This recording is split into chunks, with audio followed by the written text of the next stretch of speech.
بسم اللہ الرحمن الرحیم۔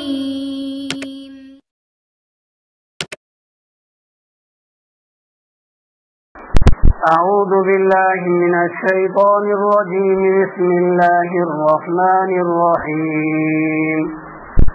ان الصفا والمروة من شعائر اللہ، فمن حج البيت أو اعتمر فلا جناح عليه أن يطوف بهما، ومن تطوع خيرا فإن الله شاكر عليم۔ صدق الله العظيم۔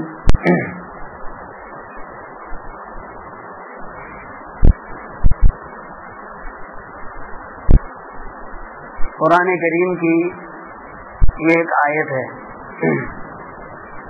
بظاہر اوپر والے آیتوں کے ساتھ اس آیت شریفہ کا کوئی تعلق اور جوڑ نظر نہیں آتا ہے، اس لیے کہ پہلی آیتوں میں اللہ تبارک و تعالیٰ نے حکم دیا تھا کہ اے ایمان والو، تم مدد طلب کرو صبر کر کر اور نماز پڑھ کر۔ اللہ تبارک و تعالیٰ کی معیت صبر کرنے والوں کو حاصل ہے۔ اس کے بعد اللہ تبارک و تعالیٰ نے صبر کے مقامات کو بیان کیا تھا، جن میں اعلیٰ سے اعلیٰ مقام، بلند مقام شہادت تھی۔ اللہ تبارک و تعالیٰ نے وَلَنَبْلُوَنَّكُمْ بِشَيْءٍ مِّنَ الْخَوْفِ وَلَا تَقْتُلُوا لِمَن يُقْتَلُ فِي سَبِيلِ اللَّهِ أَمْوَاتًا سے بیان کیا۔ پھر اس کے بعد مختلف مقامات بیان کیے صبر کے۔ اللہ تبارک و تعالیٰ نے فرمایا وَلَنَبْلُوَنَّكُمْ بِشَيْءٍ مِّنَ الْخَوْفِ وَالْجُوعِ وَنَقْصٍ مِّنَ الْأَمْوَالِ وَالْأَنفُسِ وَالثَّمَرَاتِ، یہ مختلف مقامات تھے، فلاں چیزوں کے ذریعے سے ہم آپ کو آزمائیں گے۔ پھر اللہ تبارک و تعالیٰ نے ان صبر کرنے والوں کو خوشخبری سنوائی، جناب محمد رسول اللہ صلی اللہ علیہ وسلم کی زبانی۔ کیا خوشخبری سنوائی؟ پہلے تو ان صبر کرنے والوں کی صفتوں کو بیان کیا، پھر اس کے بعد اللہ تبارک و تعالیٰ نے اولئک علیہم صلوات من ربہم ورحمہ واولئک هم المہتدون کہہ کر تین فضیلتیں، صبر پر تین ثواب ملتے ہیں، اللہ تبارک و تعالیٰ نے بیان فرمایا۔ اللہ کی رحمت عنایت نوازشات ان پر ہوگی، اللہ کی رحمت ان پر ہوگی، اور یہی لوگ رایاب ہوں گے، سیدھے راستے کو پانے والے ہوں گے، جنت والے راستے پر ہوں گے۔ اس کے بعد سیدھا تذکرہ کیا جا رہا ان الصفا والمروہ من شعائر اللہ، صفا پہاڑی اور مروہ پہاڑی یہ اللہ تبارک و تعالیٰ کے نشانیوں میں سے ہے۔ بظاہر آپ دیکھ رہے ہیں، ایک طرف تو صبر کو بیان کیا جا رہا ہے، اور اس کے بعد جب صبر کے وہ مقامات ختم ہو گئے تو اللہ تبارک و تعالیٰ نے سیدھا صفا مروہ کا تذکرہ شروع فرمایا ہے۔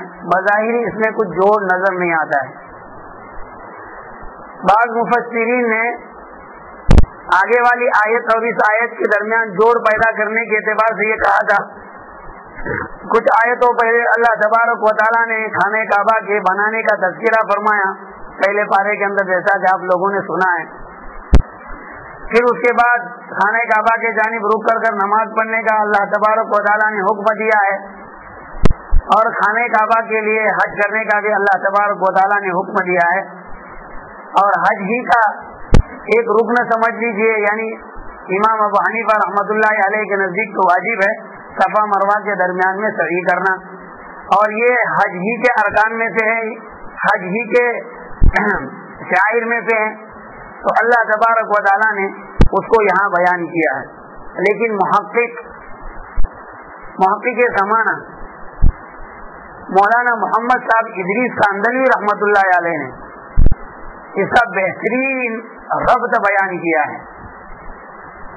مولانا رحمۃ اللہ علیہ فرماتے ہیں کہ اللہ تبارک و تعالیٰ صبر کے مقامات کو بیان کرنے کے بعد جہاں صبر کے اوپر جو ثواب ملتا ہے اس کو بیان کر چکے، اولئک علیہم صلوات من ربہم ورحمہ واولئک هم المہتدون، تو انہی فضیلت اور ثواب کی ایک اور چیز سکھ سمجھا رہے، بتلا رہے، لیکن کیسے؟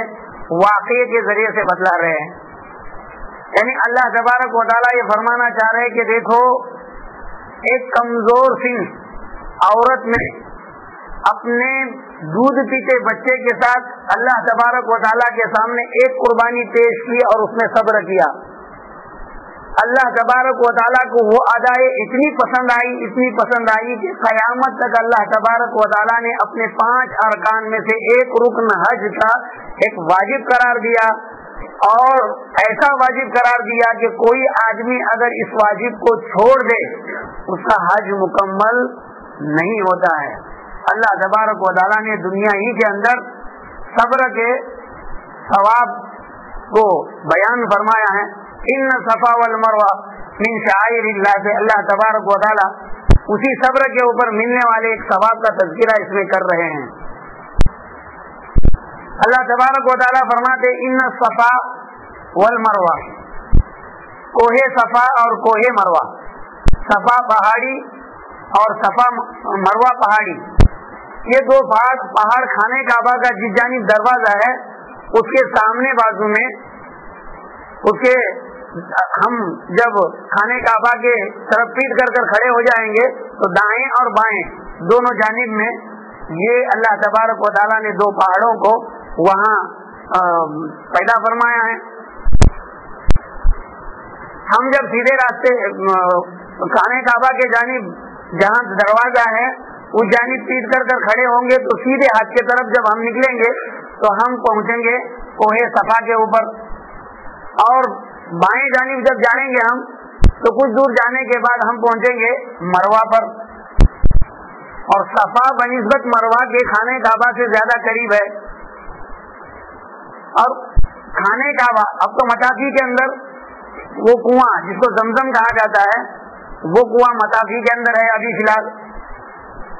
تو اللہ تبارک و تعالیٰ فرما رہے کہ یہ صفا پہاڑی اور وہ مروہ پہاڑی شعائر اللہ, اللہ تبارک و تعالیٰ کی نشانی ہے. مفسر جلال الدین سیوطی رحمۃ اللہ علیہ نے ترجمہ کیا علامات دینی, اللہ تبارک و تعالیٰ کی دین کی نشانیاں ہیں. اور حکیم الامت حضرت مولانا اشرف علی تھانوی رحمۃ اللہ علیہ نے بیان القرآن میں اس کا ترجمہ کیا ہے یادگار دین خداوندی. اللہ تبارک و تعالیٰ کے دین کی یہ یادگار ہے.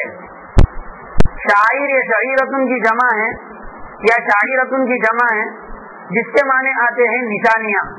اللہ تبارک و تعالیٰ نے کفر اور اسلام کے درمیان میں فرق کرنے کے خاطر جن چیزوں کو لوگوں کے اوپر متعین فرمایا ہے, یا اسلام اور کفر کے درمیان میں جن چیزوں سے اعلیٰ درجے پر فرق ہوتا ہے ان کو شاعر اسلام کہا جاتا ہے.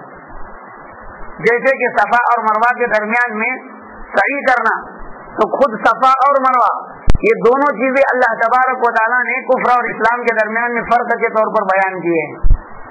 آپ جان سکتے ہیں کہ کتنی عظمت والے دونوں پہاڑ ہے. اسی لیے جناب رسول اللہ صلی اللہ علیہ وسلم نے فرمایا کہ حج کرنے والے اور عمرہ کرنے والے کے لیے کچھ مخصوص مقامات ہے کہ ان جگہوں پر اللہ تبارک و تعالیٰ دعا کو رد نہیں فرماتے ہیں. ان میں کا ایک ملتزم. نمبر 2, جیسے ہی پہلی نظر خانے کعبہ پر پڑی ہے آپ جو دعا کریں اللہ تبارک و تعالیٰ دعا کو قبول فرماتے ہیں. جیسے ہی آپ آفاق سے ہل میں پہنچے اور ہل سے جیسے ہی حرم میں داخل ہو جائے, حرم میں داخلے کے بعد آپ جو بھی دعا کریں گے اللہ تبارک و تعالیٰ اس کو رد نہیں فرماتے ہیں. خانے کعبہ پر جب نظر پڑی اس وقت جو بھی دعا کرے اللہ تبارک و تعالیٰ رد نہیں فرماتے. احرام باندھنے کے بعد 2 رکعت نماز جب پڑھتے ہیں آپ تلبیہ پڑھنے سے پہلے ان 2 رکعتوں کے بعد جو بھی آپ نیت دعائیں مانگیں گے اللہ تبارک و تعالیٰ رد نہیں فرماتے ہیں. اسی طرح سے ملتزم خانے کعبہ کا جو دروازہ ہے اس دروازے اور اس کے ہم خانے کعبہ کے جانب رک کر کھڑے ہوں گے تو بائیں جانب, خانے کعبہ کے دروازے کے جانب رک کر کھڑے ہوں گے تو بائیں جانب, تو بایاں کونا جو ہے اس کونے کے اندر ایک پتھر ہے حجر اسود. تو اس حجر اسود اور اللہ تبارک و تعالیٰ کا جو گھر ہے اس کی چوکٹ، اس کے درمیان کے اندر کچھ گز کا فاصلہ ہے، اس کو ملتزم کہا جاتا ہے. جو آدمی اس کو سمٹ کر دعائیں مانگتا ہے اللہ تبارک و تعالیٰ اس دعا کو بھی رد نہیں فرماتے ہیں.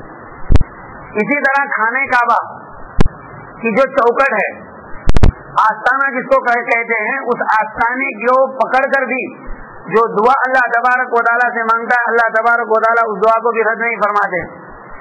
حجر اسود کو چومتے وقت، استلام کرتے وقت جو آدمی اپنے اعتبار سے جو دعائیں مانگتا ہے اللہ تبارک و تعالیٰ ان دعاؤں کو بھی رد نہیں فرماتے ہیں.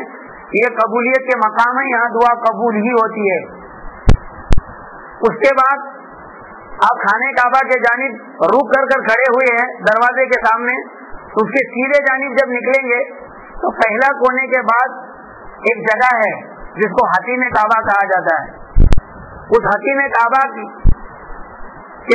کا نقشہ اس طرح ہے کہ گول اس طرح سے دیوار بنی ہے خانہ کعبہ کے دونوں کناروں کو مل کر، رکن عراقی اور رکن شامی، رکن یمانی نہیں، رکن عراقی اور رکن شامی، ان دونوں رکنوں سے مل کر ایک اس طرح سے دیوار بنی ہے اور درمیان میں جگہ خالی ہے.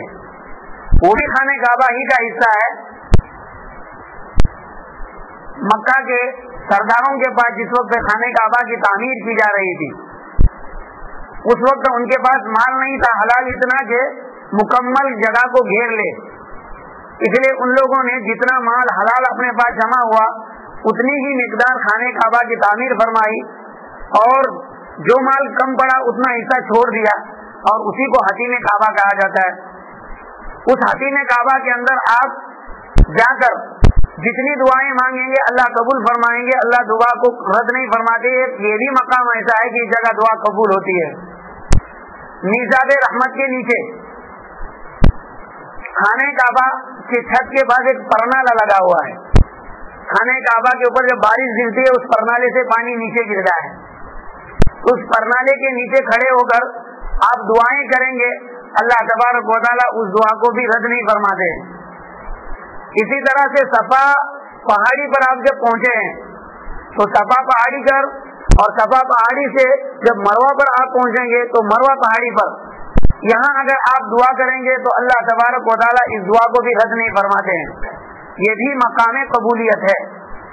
اسی طرح سے حج طواف جب آپ مکمل کریں گے اور طواف مکمل کر پانی پینے کے لیے جب پہنچیں گے زمزم کا، تو پانی پینے کے بعد یا پانی پیتے وقت جو بھی دعائیں آپ کریں گے اللہ تبارک و تعالیٰ اس دعا کو رد نہیں فرماتے ہیں.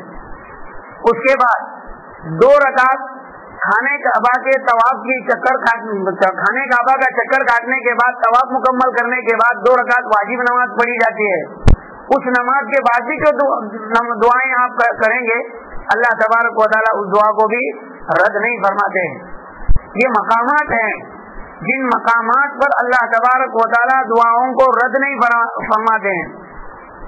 آپ سمجھ سکتے ہیں کہ ایک حاجی جب حج کے لیے جاتا ہے اس کے لیے جناب رسول اللہ صلی اللہ علیہ وسلم نے جو دعائیں جو بات بیان فرمائی ہے فضیلت میں، وہ یہ فرمایا کہ حاجی جب حج سے واپس لوٹتا ہے تو اس عالم میں واپس لوٹتا ہے گویا کہ اس کے بدن کے اس کے اوپر کوئی گناہ نہیں ہوتے ہیں.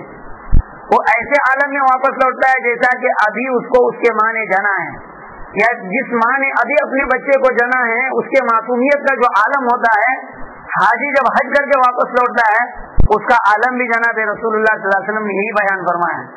جناب رسول اللہ صلی اللہ علیہ وسلم نے فرمایا حاجی جب حج سے واپس لوٹے تو سب سے پہلے اس سے ملاقات کے لیے آپ پہل کریں. ملاقات کے لیے پہل کر اس کو اپنے گھر میں داخل ہونے سے پہلے اس سے دعا کروا لے مغفرت کی. اللہ تبارک و تعالیٰ اس دعا کروانے والے کی اس کی دعا کے بعد مغفرت فرما دیتے ہیں. جناب رسول اللہ صلی اللہ علیہ وسلم نے جو یہ فضیلتیں بیان کی ہے، بظاہر آپ صلی اللہ علیہ وسلم نے جو روایتیں بیان کی ہے، فضیلت بیان کی ہے، اس سے تو یہ معلوم ہوتا ہے کہ حج میں بہت تکلیف ہوتی ہے آدمی کو. اس تکلیف پر وہ صبر کرتا ہے، اللہ تبارک و تعالیٰ اس صبر پر اس کو یہ ثواب عطا فرماتے کہ اس کے سارے گناہ معاف فرما دیتے ہیں. لیکن ساتھ میں یہ بھی ایک سوچنے جیسی بات ہے کہ اتنے مقامات ہیں، 22 کے قریب مقامات ہیں جو ایسے ہیں کہ جن کے اوپر دعا کو رد نہیں کیا جاتا ہے. اور ان سب مقامات پر بعض مقامات پر تو فرض کے طور پر، بعض مقامات پر وجوب کے طور پر، بعض مقامات پر سنیت کے طور پر جانا ضروری ہے. تو ان مقامات پر جب حاجی جائے گا اور حاجی جب خانہ کعبہ کو دیکھتا ہے تو اس کا دل نرم ہو جاتا ہے، بس وہ دعائیں کرتا رہتا ہے اپنی زبان میں جو ہو. تو ان مقامات پر 22 مقامات پر جب وہ پہنچ کر اللہ سے دعا کرے گا تو اس کے گناہ معاف ہونے میں اب بھی کوئی شک باقی رہتا ہے. جناب رسول اللہ صلی اللہ علیہ وسلم نے حاجی کی جو فضیلت بیان کی ہے تو یہ دونوں وجوہات بھی ہو سکتے ہیں کہ جناب رسول اللہ صلی اللہ علیہ وسلم نے فرمایا کہ حاجی جب حج کر واپس لوٹتا ہے تو وہ ایسا لوٹتا ہے جیسا کہ بغیر گناہ، اس کے اوپر کوئی گناہ نہیں ہوتا ہے. اللہ تبارک و تعالیٰ نے یہ دو مقامات کا فرمایا ہے، صفا اور مروہ. صفا اور مروہ یہ ایسے دو پہاڑ ہے کہ ان دو پہاڑوں، یہ تو دو پہاڑ ہے، اللہ تبارک و تعالیٰ اس پہاڑ کے اوپر دعا کو رد نہیں فرماتے. اللہ تعالیٰ نے اس کو شاعر اسلام قرار دیا ہے، یعنی کفر اور شرک، اسلام اور کفر، ان دونوں کے درمیان میں فرق، نشانی. اسی طرح سے شاعر اسلام میں سے آسان ہے. اسی طرح شاعر اسلام میں سے بقرعید کے موقع پر جانوروں کو ذبح کرنا ہے. عیدگاہ اور حج کے لیے سب مل کر ایک ساتھ تلبیہ پڑھتے ہوئے تکبیر کہتے ہوئے نکلنا ہے. اس کے علاوہ ختنہ کرنا ہے. یہ چیزیں شاعر اسلام میں سے ہے. تو اللہ تبارک و تعالیٰ نے صفا اور مروہ ان دونوں کو اپنے دین کی نشانی، اپنے دین کی یادگار قرار دیا ہے. یہ کیوں یادگار قرار دی ہے؟ اللہ تبارک و تعالیٰ نے یادگار قرار دی ہے ایک عورت کے صبر پر. واقعہ کیا ہے؟ حضرت ابراہیم علیہ الصلوۃ والسلام اپنی بیوی حضرت حاجرہ علیہ الصلوۃ والسلام اور حضرت اسماعیل علیہ الصلوۃ والسلام کو لے کر آئے اور خانہ کعبہ کے پاس، یعنی صفا اور مروہ کے پاس جو ایک چٹیل میدان تھا اور پہاڑ، وہاں کچھ نہیں نظر آتا تھا. کوئی چیز وہاں، نہ پانی تھا، نہ کوئی بستی تھی، نہ کوئی گھر تھا، کچھ بھی نہیں تھا. چٹیل میدان تھا. کسی کے آنے کی توقع تک کے نہیں تھی. اس جگہ پر آنے کے لیے لوگ گھبراتے تھے. اللہ تبارک و تعالیٰ کو منظور تھا. اللہ تبارک و تعالیٰ وہ چاہتے تھے اپنا گھر جو حضرت آدم علیہ الصلوۃ والسلام سے اور بیت معمور جو اللہ تبارک و تعالیٰ کا ایک گھر ہے، اس کے نیچے ہی خانہ کعبہ ہے، اس کی آبادی اللہ تبارک و تعالیٰ کو منظور تھی. اللہ تبارک و تعالیٰ نے اس کے پیش نظر ابراہیم علیہ الصلوۃ والسلام کو حکم دیا کہ تم حاجرہ اور اسماعیل علیہ الصلوۃ والسلام کو خانہ کعبہ کے قریب لے جا کر چھوڑ دو. بڑا اپنا گھر باندھ رہے ہیں، قربانی کس سے مانگ رہے ہیں؟ ایک عورت ذات سے، وہ بھی کمزور. نمبر 2، ایک دودھ پیتے بچے سے. اللہ تبارک و تعالیٰ کے اس حکم کو سر تسلیم خم کرتے ہوئے حضرت ابراہیم علیہ الصلوۃ والسلام ان کو لے کر مکۃ المکرمہ میں پہنچتے ہیں اور اس جگہ پر ان دونوں کو اللہ کے حوالے چھوڑ کر واپس نکلتے ہیں. حضرت حاجرہ علیہ الصلوۃ والسلام جناب حضرت ابراہیم علیہ الصلوۃ والسلام سے یہ سوال کرتی ہے کہ تم یہاں ہم کو ایسے جنگل کے اندر کس کے حوالے کر جا رہے ہو، کس کی سپرد کر کے جا رہے ہو، کیوں ہمیں یہاں چھوڑ کر جا رہے ہو؟ مختلف سوالات کرتے رہے. ابراہیم علیہ الصلوۃ والسلام نے ان کے سوالوں کی جانب توجہ نہیں کی، یہاں تک کہ خود حضرت حاجرہ علیہ الصلوۃ والسلام نے حضرت ابراہیم علیہ الصلوۃ والسلام سے کہا کہ کیا تم ہمیں اللہ کے حوالے کر جا رہے ہو؟ ابراہیم علیہ الصلوۃ والسلام نے اس پر ہاں کہا. حضرت حاجرہ علیہ الصلوۃ والسلام نے فرمایا تب تو اللہ ہم کو ضائع نہیں فرمائے گا. اس کے بعد حضرت ابراہیم علیہ الصلوۃ والسلام وہاں سے نکل پڑے. بڑا دلچسپ واقعہ ہے ابراہیم علیہ الصلوۃ والسلام کا. نکلتے رہے اور ایسے جگہ پر جب پہنچے ہیں جہاں خانہ کعبہ، اب اس کے نیچے پہاڑ سے اتر جاتے تو خانہ کعبہ نظر آنا بند ہوتا تھا. اس جگہ پر جا کر بہت عمدہ دعائیں مانگی ہے، جیسا کہ پہلے پارے کے اندر وہ آپ لوگوں نے تفصیل سے سنا ہے. ادھر حضرت حاجرہ علیہ الصلوۃ والسلام کے پاس کھجور کا ایک تھیلا تھا اور پانی کا ایک مشکیزہ تھا. اس کے علاوہ اور کوئی چیز ان کے پاس موجود نہیں تھی. پانی پیتے رہی اور بچے کو دودھ پلاتی رہی، اور جب ضرورت پڑی اس کھجور کے تھیلی میں سے کھجور نکال کر کھاتے رہی۔ یہ کب تک چلتا؟ ایک دن تو آنا تھا کہ کھجور بھی ختم ہو، پانی بھی ختم ہو، اور موقع ایسا آ بھی گیا کہ پانی مکمل ختم ہو گیا۔ اب ان کو خود کو بھی پیاس لگی ہے، بچے کو بھی پیاس لگی ہے، بچہ تڑپ رہا ہے، جا کنی کے عالم میں ہے، پریشان ہو گیا ہے بچہ، جا کنی کے عالم میں ہے۔ ماں کو اپنے بچے کا یہ ماجرا دیکھنا گوارا نہیں ہوا، سوچا جب یہ بچے کو تڑپتے ہوئے اور اپنے سامنے مرتے ہوئے کیسا دیکھے۔ ماں نے سوچا کہ میرے نظروں پیچھے جو کچھ ہو جائے۔ وہاں سے نکلی اور سوچا کہ چلو پہاڑ ہے سامنے صفا، اس کے اوپر جا کر دیکھوں تو صحیح کہ کوئی قافلے والا آیا ہے، کوئی آدمی نظر آتا ہے جس کے پاس پانی ہو تو میں اسے پانی لے کر اس بچے کو پلاؤں۔ بچے کے درد اور غم، حزن و ملال کو دیکھ کر رنجیدہ ہو کر حضرت حاجرہ علیہ الصلوۃ والسلام پہاڑ کے جانب نکلتی ہے، صفا کے اوپر چڑھتی ہے، ادھر ادھر دیکھتی ہے، نظر دوڑاتی ہے، کوئی نظر نہیں آتا ہے، پھر وہاں سے صفا سے نیچے اترتی ہے اور مروہ کے جانب نکلتی ہے۔ درمیان میں نشیبی جگہ ہے، صفا ایک بلند پہاڑ ہے، ادھر مروہ بلند پہاڑ ہے، اور درمیان میں نشیبی جگہ ہے، یعنی جھکی ہوئی جگہ ہے۔ اس جگہ پر جب پہنچی ہے تو اجلت کے اندر وہاں سے وہ دوڑتی ہے اور دوڑ کر مروہ پہاڑ کے اوپر چڑھ جاتی ہے۔ مروہ پہاڑ کے اوپر چڑھنے کے بعد پھر ادھر ادھر نظر دوڑا کر دیکھتی ہے کوئی قافلے والا آ رہا ہے کیا، کوئی نظر نہیں آتا، بڑی بےتاب ہوتی ہے، کیا کرے، دل میں حزن و ملال بھرا ہوا ہے، آنکھوں سے اشک نکل رہے ہیں، اور صبر کے انتہا کو پہنچ چکی ہے، لیکن صبر کو اپنے ہاتھ سے جانے نہیں دیا۔ حالانکہ عورتیں کمزور ہوتی ہے، بہت جلدی بے صبری بے اطمینانی پر اتر جاتی ہے، لیکن حضرت حاجرہ علیہ الصلوۃ والسلام نبی کی بیوی تھی، یہ کیسا ہو سکتا ہے کہ صبر کا دامن اپنے ہاتھ سے چھوڑے۔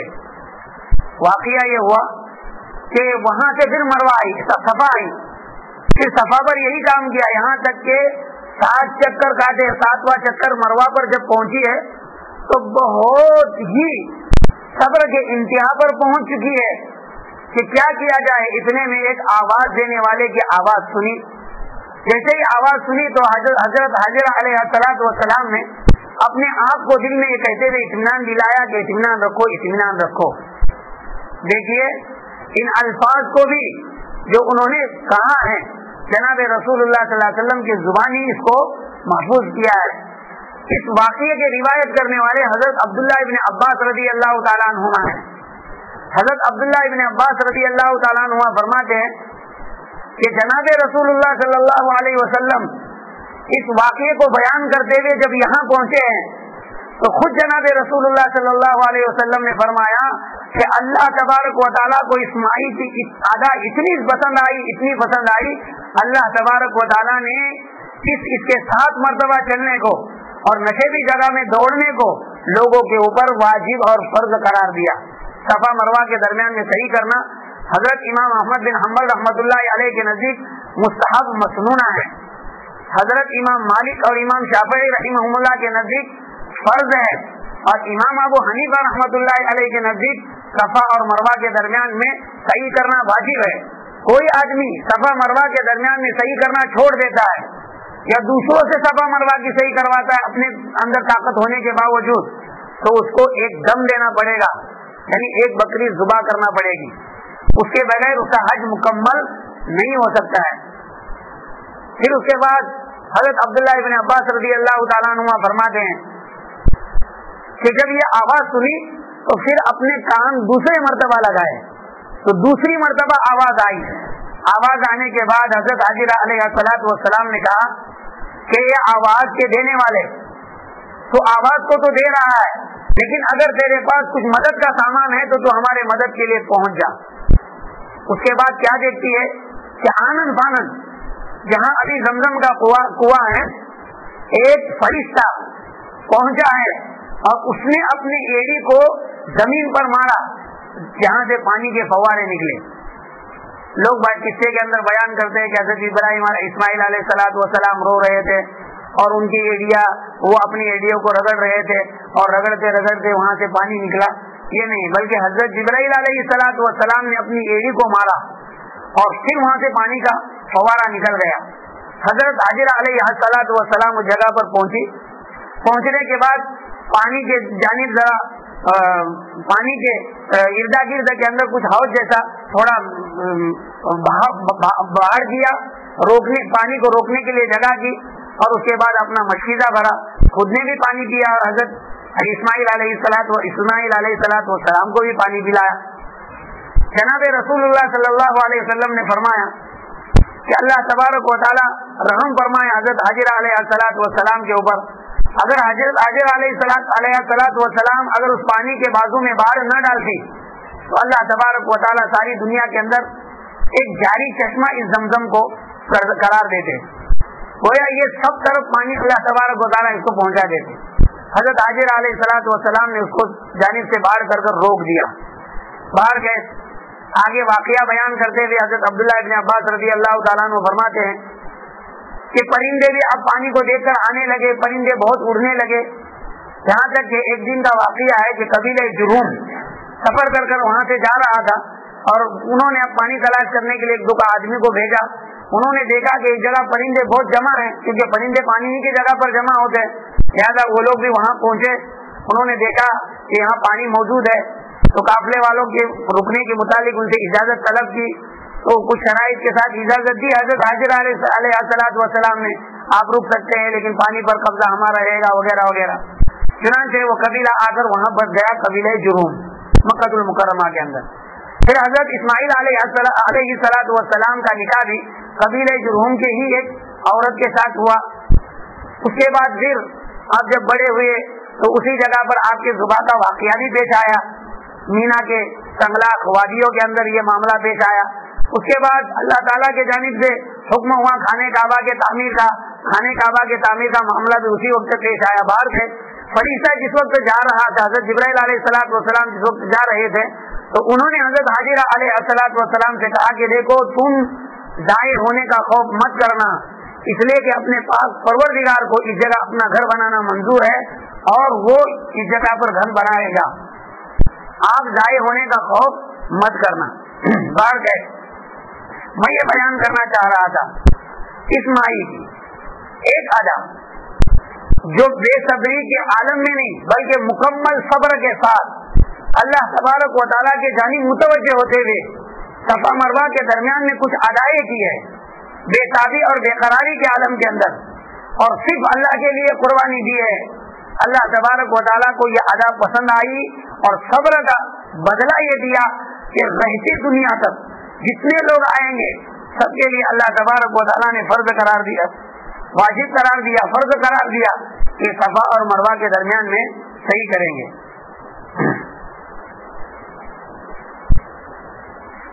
آپ رہیں گے کہ رہتی دنیا تک صفا اور مروہ کے درمیان میں صحیح لوگوں کے اوپر ضروری قرار دے کر حضرت حاجرہ کو بدلہ کیا ملا؟ بدلہ کیا ملا؟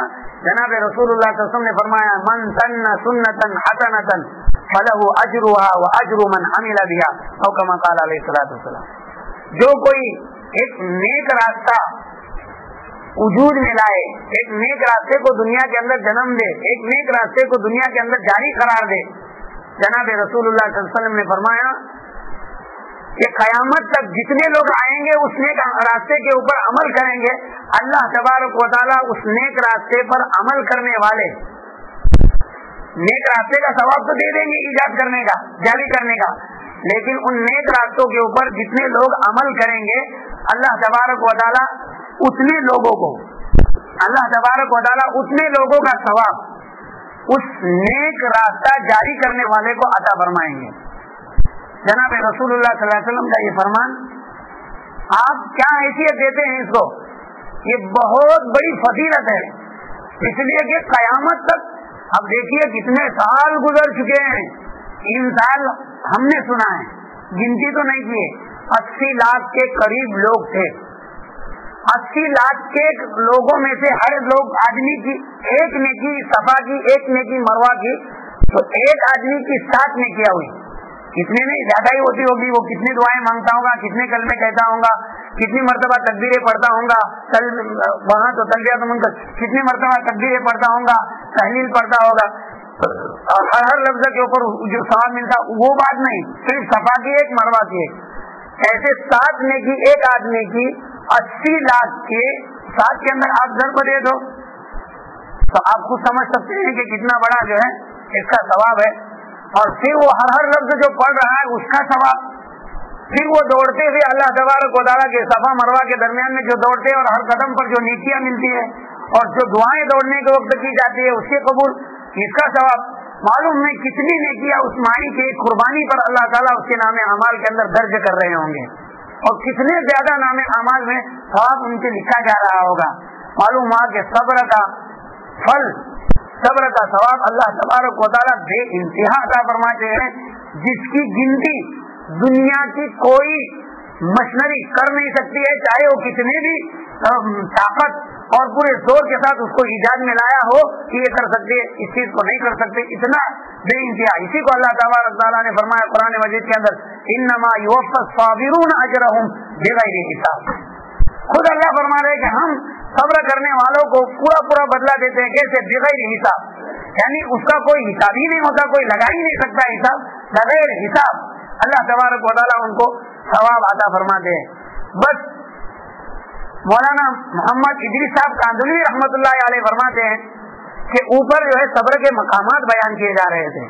صبر کے مقامات کے بعد اللہ تبارک و تعالیٰ نے صبر کے ثواب کو بیان فرمایا, اولئک علیہم صلوات من ربہم ورحمہ واولئک هم المہتدون. اور نیچے اب ایک دنیاوی مثال اور اس میں صبر کرنے کا جو ثواب ہے اللہ تبارک و تعالیٰ اس کو بیان فرما رہے ہیں. جیسا کہ واقعے سے آپ لوگوں کے سامنے بالتفصیل واقعے سے واضح ہو چکا کہ صبر کا مقام کتنا اعلیٰ ہے اور صبر کا ثواب اللہ تبارک و تعالیٰ نے کتنا زیادہ رکھا ہے. اللہ تبارک و تعالیٰ اسی کو بیان فرما رہے ہیں, ان الصفا والمروہ من شعائر اللہ. صفا اور مروہ یہ اللہ تبارک و تعالیٰ کی نشانی ہے, دین کی نشانی ہے. اللہ تبارک و تعالیٰ کی دین کی یادگار ہے. جب یہاں پہنچتا ہے آدمی تو اللہ تبارک و تعالیٰ کے دین کی یاد تازہ ہو جاتی ہے. اللہ تبارک و تعالیٰ ہم سب کو اپنے فضل سے بار بار بغیر ناگا ہر سال اللہ تبارک و تعالیٰ ہم سب کو وہاں پہنچائے. اللہ کے ذات میں کوئی بڑی بات نہیں ہے. بندہ جب ارادہ کرتا ہے اللہ تبارک و تعالیٰ ضرور اس کو پہنچا دیتے ہیں, چاہے اس کے پاس کوئی سبب نہ ہو. اللہ اپنے فضل سے اسباب بھی تیار کرتے ہیں, پہنچائیں گے اسباب کے تحت ہی میں, لیکن اللہ بذات خود اس کے اسباب مہیا فرمائیں گے. صرف بندے کو تھوڑی کوشش کرنا ہے, اللہ تبارک و تعالیٰ اس کی کوشش کو ضائع نہیں فرمائیں گے. آگے فرما رہے فمن حج البیت ابھی اعتمر فلا جناح علیہما ان یطوف فلا جناح علیہ ان یطوف بہما. جو شخص حج کرے یا عمرہ کرے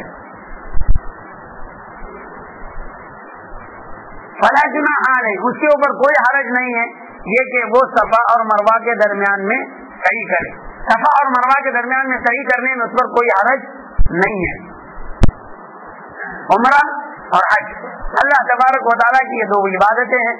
حج کے اصل معنی آتے ہیں قصد کرنے کے, حج کے اصل معنی میں قصد کرنے کے, اس لیے ہم صرف ارادے تو کر لیں, اللہ تبارک و تعالیٰ اپنے اس ارادے کے بدلے میں اللہ پہنچا دیں گے.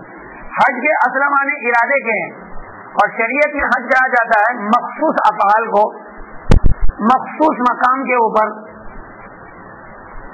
مخصوص افعال کو مخصوص مقام کے اوپر مخصوص اوقات کے اندر مخصوص طریقے کے مطابق ادا کرنے کا نام حج ہے. مخصوص افعال کا مطلب کیا ہے؟ احرام, اپنے بدن کے سب کپڑے نکال کر دو کپڑے کو جو سلے ہوئے نہ ہو پہننا.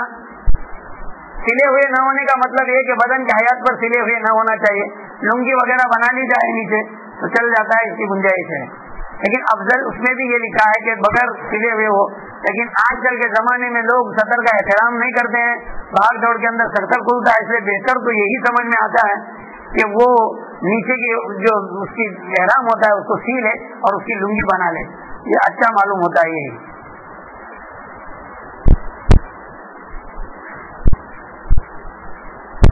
تو مخصوص افعال کیا ہے؟ احرام پہن لینا, اس کے بعد تلبیہ پڑھنا, اس کے بعد خانہ کعبہ کے ارد گرد 7 چکر کاٹنا, اس کے بعد صفا اور مروہ کے درمیان میں سعی کرنا, اور پھر جس وقت حج کا وقت آئے گا تو پھر وہاں سے 8ویں ذی الحجہ کو مینا 9ویں ذی‌الحجہ کو عرفات، پھر 9ویں ذی‌الحجہ کے رات ہی کو وہاں سے واپس لوٹ کر 10ویں ذی‌الحجہ کی صبح سے پہلے مزدلفہ میں پہنچنا، 10ویں ذی‌الحجہ کے سورج کے طلوع ہونے کے بعد یعنی صبح صادق کے بعد سے لے کر زوال تک بڑے شیطان کو کنکری مارنا، اور پھر اس سے فارغ ہو کر فوراً قربانی کرنا، اور پھر اس سے فارغ ہو کر فوراً وہاں حلق کروا لینا، پھر حلق کروانے کے بعد فوراً جا کر 7 چکر کاٹنا پھر ڈبل سے، اور پھر اس کے بعد 7 چکر جب مکمل ہوئے پھر صفا مروہ پر آنا اور 7 چکر لگانا۔ تو یہ صفا مروہ کے اوپر جو 7 چکر لگائے تو اب اس کے بعد جا کر اس کا مکمل حج ہوگا۔ یہ مخصوص افعال ہوئے۔ تو مخصوص افعال کو مخصوص مقام پر، مخصوص مقام کا مطلب کیا ہے؟ خانہ کعبہ کا ارد گرد احرام کی حالت، آفاقیوں کے لیے میقات سے پہلے احرام باندھنا، یہ مقام۔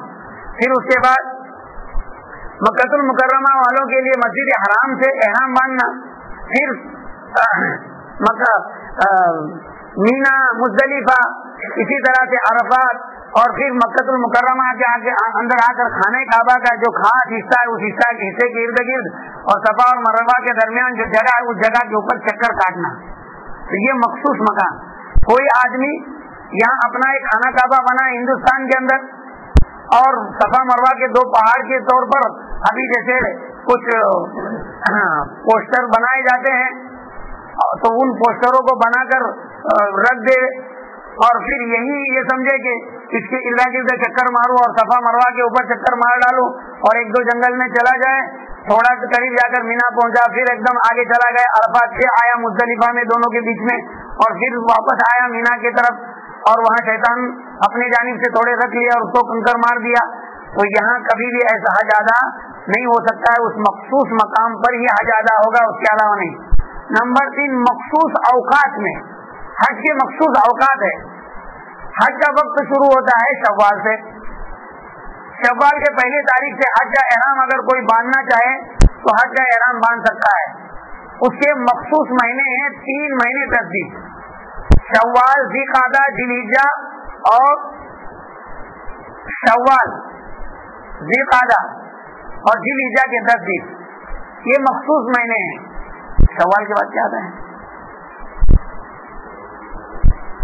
شوال کے بعد ذی-قعدہ ہے، تو شوال، ذی-قعدہ، ذی-الحجہ، تو 2 مہینے اور تیسرے مہینے کے 10 دن، تو گویا یہ 3 مہینے یہ حج کے اوقات ہے۔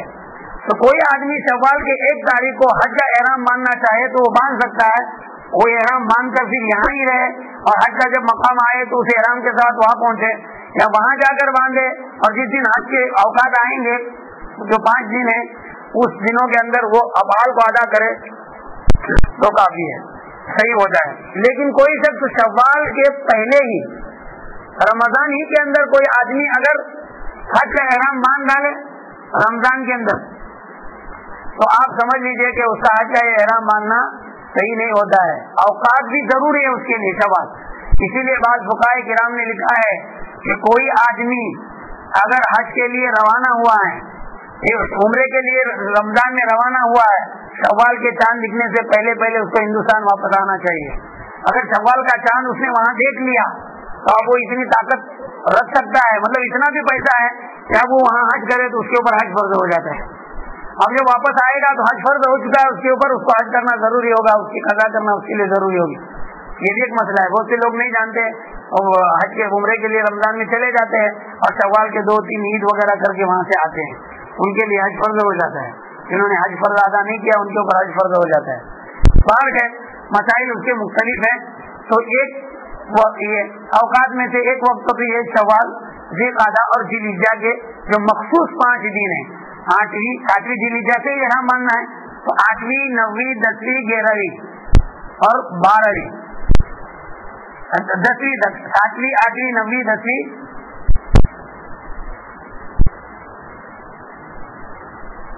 10ویں ذی-الحجہ اور پھر 11ویں اور 12ویں۔ تو 8ویں میں احرام باندھنا ہے، اس کے 7ویں میں احرام باندھنا ہے، 8ویں، 9ویں، 10ویں، 11ویں اور 12ویں ذی-الحجہ۔ 11ویں اور 12ویں کے 2 ذی-الحجہ میں شیطان کو کنکری مارنا ہوتی ہے، اور